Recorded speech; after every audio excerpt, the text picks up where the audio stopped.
오늘 하루도 승리의 삶을 살 수 있기를 원하오니 성령 충만한 시간 되게 도와주시고 말씀 충만한 시간 될 수 있도록 함께하여 주시옵소서. 그렇게 하실 주님께 감사드리오며 존귀하신 예수님 이름으로 기도합니다. 아멘. 할렐루야. 여러분 축복합니다. 우리 하나님께서 주시는 은혜와 평강이 함께할 수 있기를 주의 이름으로 축복합니다. 오늘 5월 31일 5월의 마지막 날입니다. 5월달 그러면 굉장히 날씨가 좋고 또 계절도 좋은 날인데 어떻게 잘 누리시고 또 잘 즐기셨는지 모르겠습니다. 혹시 그런 마음이 별로 없다 하신 분들은 오늘 하루만이라도 잘 이렇게 누리시며 5월을 마무리할 수 있기를 바랍니다. 개인적으로는 굉장히 오랜만에 이렇게 아침 예배에서 이렇게 설교하게 되었는데요. 기다렸다 그러면 거짓말 같고 조금 좀 기분이 좀 묘한 느낌을 가지고 또 말씀을 전하게 될 것 같습니다. 자, 말씀은 예레미야서 8장 13절부터 22절까지의 말씀 되겠습니다.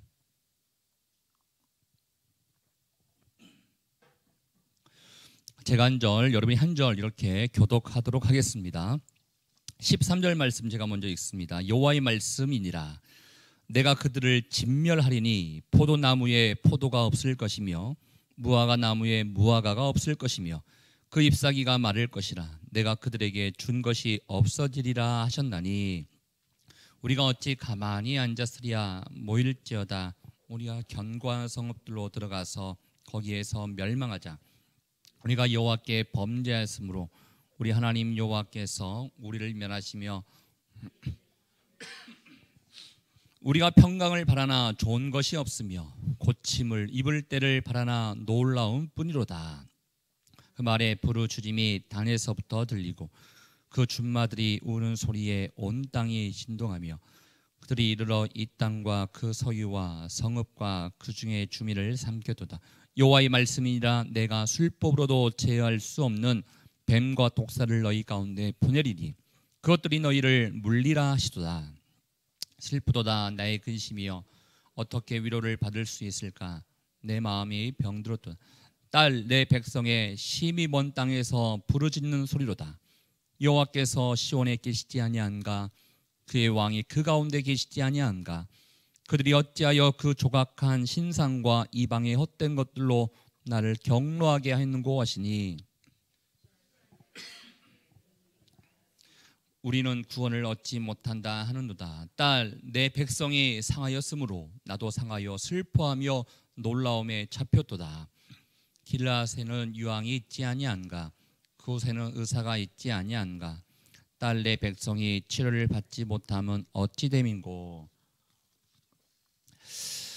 계속해서 우리 8장 말씀을 보고 있는데요. 어제 8장 그 시작 부분에 있어서 하나님께서 유다 백성들의 그 죄를 하나씩 이렇게 짚어주게 된 것을 알 수 있게 되었습니다. 근데 이 죄는 사람마다 다 지을 수 있지만 하나님께서 기다렸음에도 불구하고 돌아오지 아니한 치유 불가한 유다의 완악함이었습니다. 깨닫지도 못했죠. 돌이키지도 못했죠. 그래서 이 완악함 때문에 하나님께서 무서운 심판이 임하게 될 것이다 라는 것을 오늘 말씀을 통해서 우리에게 알려주고 있습니다. 어떠한 심판들이 일어나게 될 것인가 한 5가지의 구절을 통해서 우리에게 알 수 있는데요. 우리 먼저 13절 말씀 첫 번째 심판이 이렇게 예고되고 있습니다. 우리 13절 함께 읽어보겠습니다. 시작. 여호와의 말씀이니라. 내가 그들을 진멸하리니 포도나무에 포도가 없을 것이며 무화과 나무에 무화과가 없을 것이며 그 잎사귀가 마를 것이란. 내가 그들에게 준 것이 없어지리라 하셨나니 진멸하게 될 것이다. 근데 어떻게 진멸해서 어떠한 결과가 일어나는 것인가 봤더니 무화과 나무에 무화과가 없을 것이요 포도나무에 포도가 없을 것이다 라는 것입니다. 여기 진멸이라는 단어를 보면 왠지 모르게 어떤 군대가 쳐들어와서 싹 쓸어버리는 것 같은 그런 느낌을 받게 됩니다. 사실 아시다시피 유다 백성들이 죄를 범함으로 말미암아 결과는 어떻게 됩니까? 예루살렘이 멸망하게 됩니다. 그 멸망이 바벨론에 의해서 포로로 잡혀가게 되는 그런 일들을 우리가 알 수 있지 않겠습니까? 한마디로 바벨론이 쳐들어와서 모든 수확물들이 다 없어지게 될 것이다. 그런데 여러분 여기서 아시다시피 내가 그들에게 준 것이다 이런 표현이 있습니다. 하나님께서 우리에게 준 모든 것들, 선물이라고 할 수 있는 것들, 수고해서 내가 얻을 수 있는 열매들, 이 모든 것들이 다 없어지게 될 것이다 라고 이야기하고 있다라는 것입니다. 저희 말씀을 보면서 우리는 하나님 그러면 굉장히 선하고 사랑 많으신 이로만 생각할 때가 있는데, 여러분 하나님에 대해서 거기만 생각하시면 안 됩니다. 주신 이도 하나님이시지만 뺏을 수 있는 이도 하나님이시다는 것을 우리는 기억하셔야 됩니다. 즉 심판의 날에 우리의 모든 것들이 하나님께서 다 뺏어 가실 수도 있다라는 것입니다. 누구에게? 돌이키지 아니하는 자들에게, 돌아오지 아니하는 자들에게 이러한 심판이 임하게 될 것이라는 것을 우리에게 경고하고 있다라는 것입니다. 하나님은 계속해서 돌아와라, 돌아와라, 깨달아라, 깨달아라 계속 많은 선지자들을 통해서 이야기해 주셨음에도 불구하고 돌아오지 않았다라는 것입니다. 그래서 어떻게 됐습니까? 또 두 번째 멸망을 경고하고 있는데요. 14절 말씀도 같이 한번 읽어보겠습니다. 시작. 우리가 어찌 가만히 앉았으랴 모일지어다. 우리가 견고한 성읍들로 들어가서 거기에서 멸망하자. 우리가 여호와께 범죄했으므로 우리 하나님 여호와께서 우리를 멸하시며 우리에게 독한 물을. 여러분 이 내용을 가만히 이렇게 보시면요, 이스라엘 백성들도 우리가 망하게 되구나, 이 망하게 되는 그 이유를 알고 있다는 것입니다. 그래서 우리가 어찌 가만히 앉았으랴, 우리가 모이자라는 것입니다. 근데 모여서 애통하는 마음을 가지고 하나님 잘못했습니다, 회개합니다, 이러한 모습을 보여주면 굉장히 좋을 것 같은데, 이들의 내용을 보니까 모일지어다, 우리가 견고한 성읍들로 들어가서 거기에서 멸망하자라고 되어 있습니다. 여러분 이 말은요, 우리가 어차피 죽게 되었는데 그냥 우리의 성 안에 들어가서 잠잠히 기다리자라는 뜻인 것입니다. 여러분 제가 말씀드렸던 것처럼 이 상황에서 이스라엘 백성들이 취해야 할 가장 좋은 모습이 무엇입니까? 회개인 것입니다. 그런데 회개가 아니라 우리에게 죽게 됐으니까 그냥 기다리면서 그냥 시간을 벌어보자, 자멸하고 있는 소리만 하고 있다라는 것입니다. 근데 가만히 보니까 또 어찌 해볼 도리가 없다는 것도 본인들이 알고 있어요. 그래서 발버둥 치고 있는 백성들의 이 참담한 모습을 우리에게 소개해주고 있으면서 돌이키지 아니한 자들이 이렇게 될 것이라는 것을 우리에게 알려주고 있다는 것이죠. 세 번째, 어떠한 심판이 경고되어 있습니까? 15절입니다. 시작. 우리가 평강을 바라나 좋은 것이 없으며 때를 바라나 놀라운 뿐이로다. 여러분 평강을 그들이 바랬답니다. 그런데 좋은 것이 없었대요. 고침을 입을 때를 바라나 놀라운 뿐이로다라고 되어 있습니다. 이거는 그겁니다. 여러분 우리가 아시다시피 진정한 평강을 주실 수 있는 일은 하나님밖에 없습니다. 근데 사람이 위기를 만나면 발버둥치게 되어 있습니다. 어떠한 도움이 나에게 도움이 될까? 저 사람이 도움이 될까? 이 힘이 나에게 진정한 힘이 될까? 내가 이렇게 스펙을 쌓고 힘을 쌓고 돈을 모으고 명예를 얻고 권력을 얻으면 나에게 진정한 힘이 되지 않을까? 나의 불안으로부터 해결되지 않을까? 사람은 발버둥치게 되어 있습니다. 그런데 가장 우리에게 진정한 힘이 될 수 있고 능력이 될 수 있고 무엇보다 나와 있는 평강을 주실 수 있는 일은 하나님밖에 없는데 이스라엘 백성들이 이 하나님께 돌아오지 않았고 하나님을 진정으로 믿지 않았다는 것입니다. 그러니까 마지막 최후의 날에 이들이 때를 바랬는데 내가 정말 내 인생을 다해서 수고하고 애써서 정말 열심히 살아왔는데 이게 아무런 소용이 되지 않고 오직 하나님밖에 진정한 힘이요 능력이요 평강이 아니었구나, 그때 가서 놀란다는 것입니다. 제가 오늘 말씀의 제목을 후회하지 맙시다라고 이게 얘기했습니다. 우리 주변에 많은 사람들이 아니란 마음을 가지고 그냥 살아갑니다. 괜찮겠지. 또 믿음의 사람들도 있지만 믿지 아니하는 사람들에게도 너가 예수 그리스도를 믿었으면 좋겠다라고 하면 그들이 어떤 사람은 이렇게 얘기합니다. 너나 잘 믿어라고 얘기하는 사람도 있지만 나중에 때가 되면 그때 한번 가볼게 라고 미루는 사람도 있음을 보게 됩니다. 그때 가서 다 후회한다는 것입니다. 하나님께 돌아오지 않고 깨닫지 못하는 이 백성들이 이 인생 내가 헛살았구나. 내가 정말 수고하고 진정한 힘과 평강이라고 생각했던 이 모든 것들을 내가 의지하고 간구하고 때를 구했는데 결국은 하나님 외에는 다 소용이 없구나 라는 것을 깨닫게 되었다라는 것입니다. 우리는 오늘 하루도 사실은 하루하루 최선을 다해서 살기를 원합니다.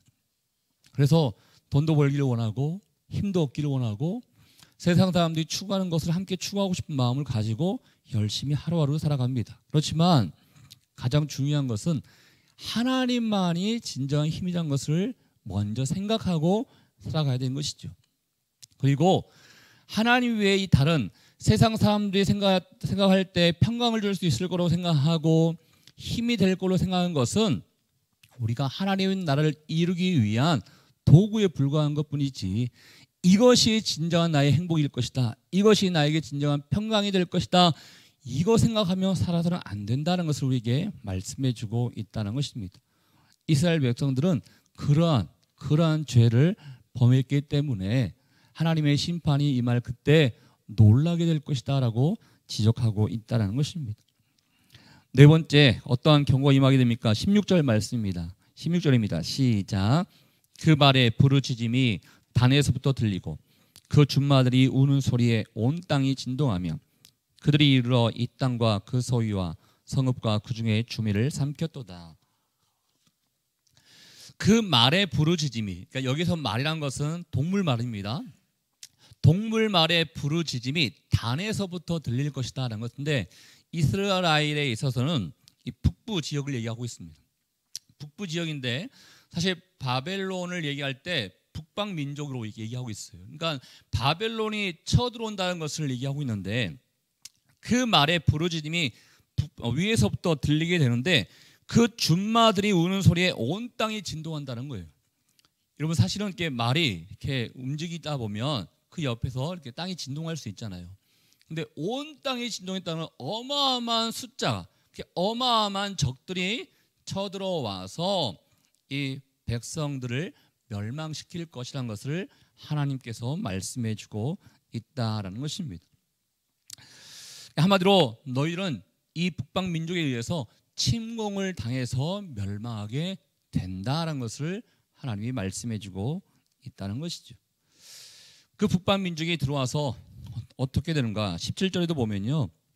17절은 제가 한번 읽어볼게요.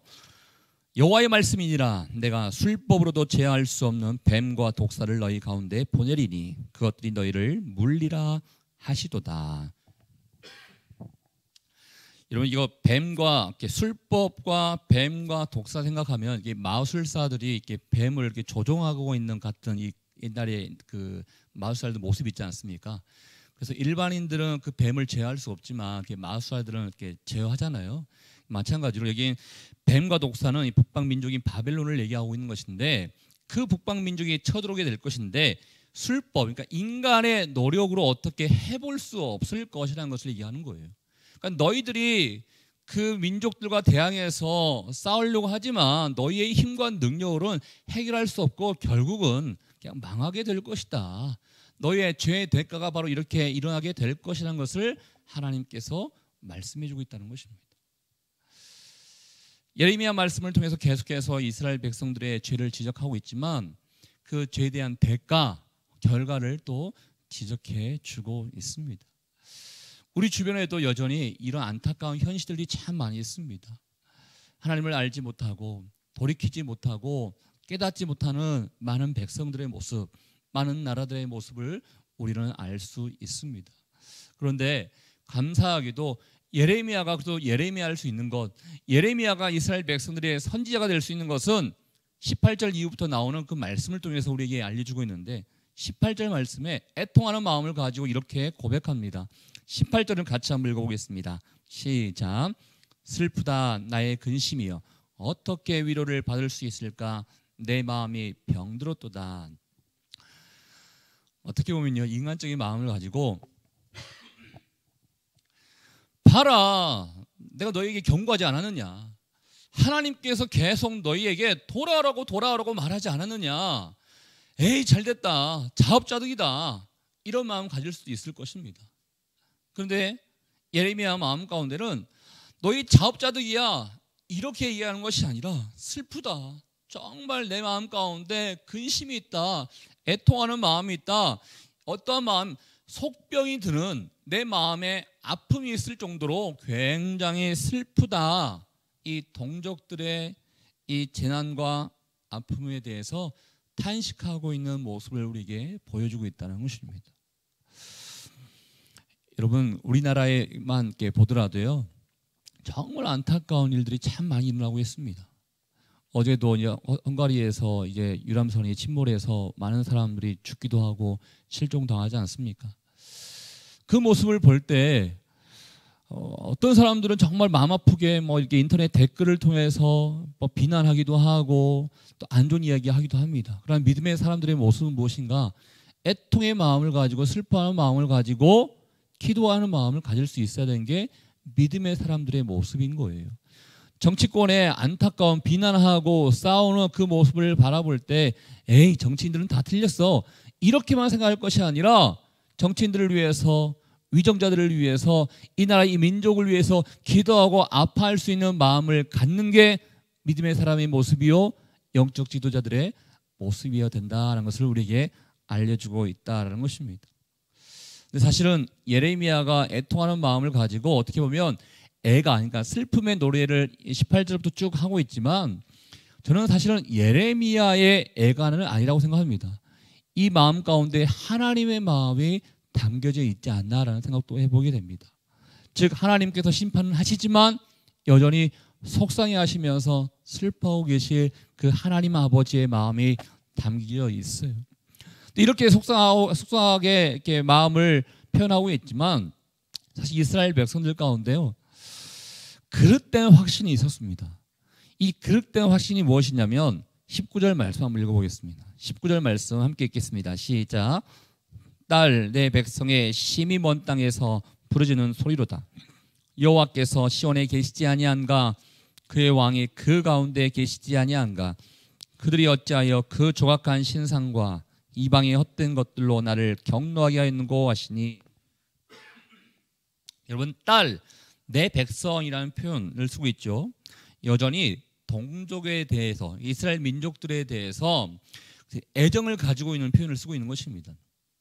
그런데요 심히 먼 땅에서 부르짖는 소리다라고 있는데 이미 예레미야는 이스라엘 백성들이 멸망당해서 바벨론 땅으로 포로로 잡혀갈 것이라는 것을 알고 있었던 것 같습니다.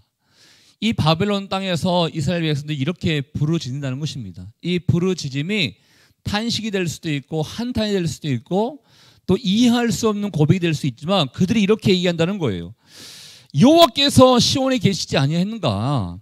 그의 왕이 하나님이 선택한 왕이 그 가운데 계시지 아니했겠는가? 이런 얘기를 한다는 거예요.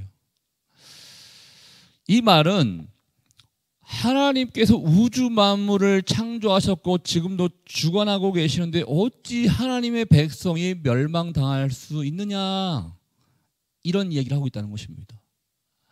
자신들의 죄는 생각하지 않고 아니 하나님의 백성이요 하나님의 땅이요 하나님이 선택한 왕이 다스리고 있는 그 땅이 어떻게 멸망당할 수 있어? 하나님이 계시지 않는 거 하나님이 계시지 않구만 이런 생각을 가지고 그들이 자신을 돌이킨 것이 아니라 이해하지 못하겠다 이러한 이야기를 하고 있다는 것입니다. 사랑하는 여러분 우리가 신앙생활을 하다 보면 이 그릇된 확신을 가질 때가 참 많아요. 내 교회 다니니까 주일날 예배 드리니까 천국 가는 거 당연한 거 아니야? 라고 막연한 믿음을 가지고 살아가는 사람들이 참 많이 있습니다. 그리고 여러분들께서 이렇게 헌금하신 것을 통하여서 교회는 구제 사업도 하고 선교 사업도 하고 또 지역 사회를 위해서 또 나라 민족을 위해서 또 이 교회를 위해서 또 어떤 일들을 하게 됩니다. 그런데 교회가 하는 일을 가지고 내가 하는 것 같은 착각 가운데 살아갈 때가 있습니다. 하나님께서 너도 국률의 마음을 가졌으면 좋겠다. 너도 선교의 마음을 가졌으면 좋겠다. 너도 예배자가 되었으면 좋겠다. 하나님이 각자의 신앙 가운데서도 말씀하실 때가 있는데 우리 교회가 그거 하고 있잖아. 우리 교회 예배 드리고 있잖아. 이러한 안일한 마음과 그릇된 확신으로 말미암아 마치 내가 잘하고 있는 것 같은 착각을 가질 때가 있다는 것입니다. 여러분, 이스라엘이 멸망당한 그 시절에도 하나님 계셨습니다. 말씀이 있었습니다. 예레미야와 같은 선지자가 있었습니다. 그러나 그럼에도 불구하고 그들의 신앙이 문제였기 때문에 멸망당하게 되었습니다. 우리의 신앙이 중요합니다. 옆에 있는 사람, 우리에게 있어서는 믿음 좋고 성령 충만한 라준성 목사님이 우리의 담임 목사님이기 때문에 우리가 보호를 받을 것이다, 이런 생각들은 다 버려야 되는 것이고, 옆에 있는 사람이 아무리 성령 충만하다 하더라도 내가 그런 사람이 아니면 내가 문제 있는 것입니다. 괜히 우리 교회 분위기 좋으니까, 우리 공동체 좋으니까, 옆에 있는 내 가족의 믿음이 좋으니까 나도 어떻게 되겠지, 이런 생각은 다 내려놓을 수 있어야 한다는 것입니다.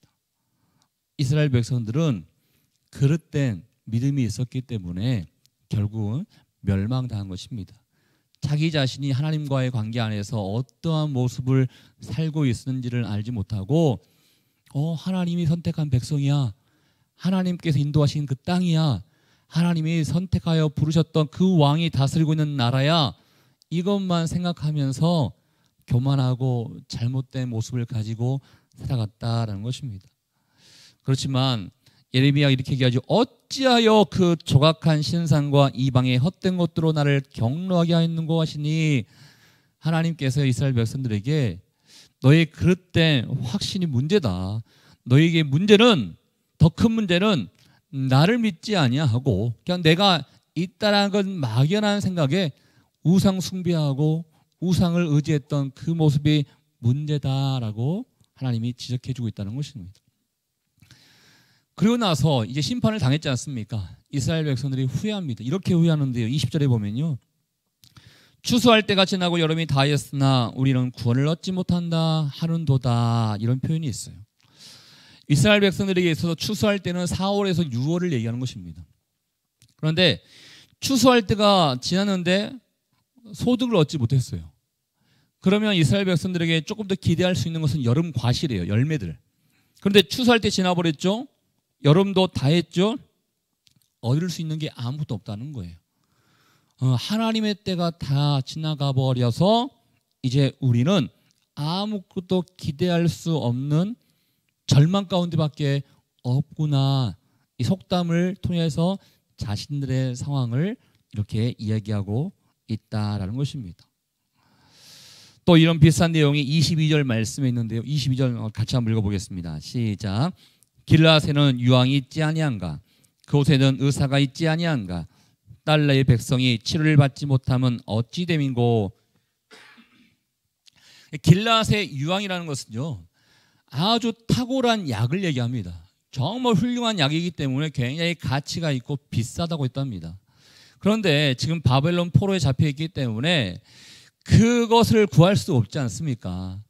그리고 그곳에는 의사가 있지 아니한가, 이 표현 또한 우리가 살고 있었던 지역, 이스라엘의 나라 유다 땅에는 의사도 있고 약도 있지 아니한가, 그런데 내 백성이 치료받지 못하면 어찌 됨인고, 이 비유를 얘기하고 있는데, 여러분 사실 유다 백성에 있어서 진정한 상처는 외적인 상처를 얘기하고 있지 않습니다. 내면의 상처인 것이죠. 영적인 상처가 있는 것이죠. 근데 이미 끝나버린 거예요. 후회한들 소용이 없다는 거예요. 하나님이 계시는 그곳, 즉 예루살렘과 이스라엘 땅 가운데 하나님이 계셨음에도 불구하고 치유를 받지도 못하고 약을 얻지 못했던 그들의 모습을 얘기하는 거예요. 이제 바벨론 땅에 왔는데 이제 와서 후회하는데 무슨 소용이 있느냐라는 것을 지적해 주고 있다는 것입니다. 사실 오늘 예레미야 8장 이렇게 후반절에 있는 말씀을 보면서 다 때가 있구나. 하나님께서는 오래 참으시는 하나님이긴 하시지만 끝까지 참으시는 하나님은 아니구나라는 것 또한 우리가 생각해 보게 됩니다. 우리 주변에 많은 사람들이 계속 하나님께 돌아와야 됩니다. 믿음이 없는 사람이 있다 그러면 우리 가족 중에서도 믿음을 가질 수 있도록 해야 됩니다. 언제 그날이 올지 아무도 모르기 때문에. 그렇지만 우리가 해야 할 일은 그들을 향해서 복음을 전하는 것도 있지만 애통의 마음을 가지고 중보자로서 나갈 필요도 있다는 것을 우리에게 알려주고 있습니다. 주변 상황을 바라보시면서 얼마나 아파하십니까? 나만 잘 살면 돼. 혹시 이런 생각 있지 않으십니까? 우리가 부름 받은 것은 예레미야처럼 이 시대 가운데 선지자적인 사명을 하라고 우리를 불러주신 거예요. 주변을 위해서 기도하고 애통하는 마음을 가지고 중보자가 되라고 우리를 불러주신 것입니다. 오늘 예레미야의 모습을 바라보면서 예레미야와 같은 이 애통함이 나에게 있는가? 민족의 현실을 바라보면서 민족을 위해서 기도하는 마음이 나에게 있는가? 이 또한 한번 살펴볼 수 있길 바라고, 무엇보다도 그날이 가까울수록 더 믿음의 사람들이 더 힘써서 많은 사람들을 주님께로 돌이킬 수 있도록 하는데 더 힘세겠구나라는 생각을 가질 수 있는 저와 여러분 될 수 있기를 주님의 이름으로 축복합니다. 우리 같이 한번 기도하도록 하겠습니다. 이 시간에 기도할 때 하나님, 예레미야처럼 애통하는 자, 이 나라의 현실, 민족의 현실, 열방의 현실을 바라볼 때 나만 잘 살면 되라는 것이 아니라 함께 슬퍼하고 함께 기도하고 함께 애통할 수 있는 이 중보자가 되기를 원합니다. 성령이 우리 가운데 이 선지자 같은 이 사명과 소명을 허락해 주셔서 믿지 아니한 자들, 돌이키지 아니한 자들 주님께로 인도하는 데 쓰임받는 인생 되게 도와주시고, 또 오늘 하루의 삶뿐만 아니라 일평생 중보자로서 하나님의 기쁨이 되는 삶 될 수 있도록 주님 인도하여 주시옵소서. 우리 함께 주신 말씀을 생각하며 여러분 자신을 위해서, 또 여러분 주변 사람들을 위해서, 이 나라 이 민족을 위해서 우리 함께 기도하도록 하겠습니다. 하나님 아버지, 오늘도 우리가 주님 앞에 나아갑니다. 성령 하나님 아버지, 예레미야의 모습을 바라보면서 우리의 삶이 어떠해야 되는 것인가를 한번 살펴보게 하신 주님, 이스라엘 백성들의 안타까운 현실을 통하여 하나님께서 심판을 예고하셨고 경고하셨습니다. 이스라엘 백성들에게는 의지할 대상 하나님만을 의지하지 못하고, 평강을 구해야 할 대상 하나님께 평강 구하지 못하고, 우상 숭배하고 세상 의지하다 보니 멸망이라는 이 안타까운 심판을 하나님께서 허락하셨습니다. 이와 하나님 아버지, 지금에도 많은 사람들이 돌아오기를 원합니다. 깨닫기를 원합니다. 후회하지 않고 살기를 원합니다. 더 나아가서 우리의 삶이 그들의 모습을 보고 이 나라의 민족의 안타까운 현실을 바라보고 예레미야처럼 슬퍼하며 애통하며 중보할 수 있는 이 마음을 드리기를 원하오니 주님, 우리를 사용해 주시고 인도하여 주시옵소서. 사랑과 은혜가 충만하신 하나님 아버지, 오늘 예레미야서의 말씀을 보면서 끝까지 돌아오지 아니하는 자들, 깨닫지 못하는 자들, 믿음 안에 거하지 아니하는 자들이 어떠한 심판과 어떠한 결과를 얻게 될 것인지를 우리가 보게 되었습니다. 이스라엘 백성들, 특별히 우상을 숭배하며 세상 의지하며 세상 가운데 평강을 구했던 사람들이었습니다. 잘못한 것을 구하다 보니, 또 잘못된 것을 믿고 의지하다 보니 결국 마지막 날에 그들이 놀라면서 정말 하나님 한 분밖에 진정한 힘이 아니구나 하는 것을 깨닫게 되었다고 우리에게 소개하고 있습니다. 후회하지 않기를 원합니다. 놀라지 않기를 원합니다. 주님께서 많은 사람들을 부르실 때 우리뿐만 아니라 많은 사람들이 주님께로 돌아오고 함께 주의 나라에 함께 입성하는 우리 모두가 될 수 있도록 좀 인도하여 주시옵소서. 더 나아가서 이 안타까운 모습을 바라보고 이 나라 이 민족의 현실을 바라보고 나만 잘 사면 괜찮아 라는 것으로 끝나는 것이 아니라 예레미야처럼 슬퍼하고 애통하며 민족을 위해서 열방을 위해서 기도할 수 있는 진정한 선지자 같은 사명을 우리가 갖기를 원하오니 하나님 오늘도 기도하는 자들에게 도와주시고 중보한 자들에게 도와주시며 하나님께 마음을 드린 자 될 수 있도록 주님 역사하여 주시옵소서. 오늘 하루의 삶 가운데도 주님께서 함께해 주실 줄 믿습니다. 믿음 안에 가게 하시고 승리의 삶을 살 수 있도록 축복하여 주시옵소서. 지금 이 시간 우리 인생의 길과 진리와 생명 되시는 예수 그리스도의 은혜와 하나님 아버지의 그 크신 사랑하심과 성령의 교통 위로 충만하심이 오늘도 하나님의 마음을 가지고 중보자로서 애통하는 자로서 이 나라 이 민족을 섬기며 살기를 원하는 주의 백성들 한 사람 한 사람 머리 위에 우리의 가정과 일터와 사람 살린 교회 위에 이제부터 영원토록 함께하기를 간절히 축원하옵나이다. 아멘.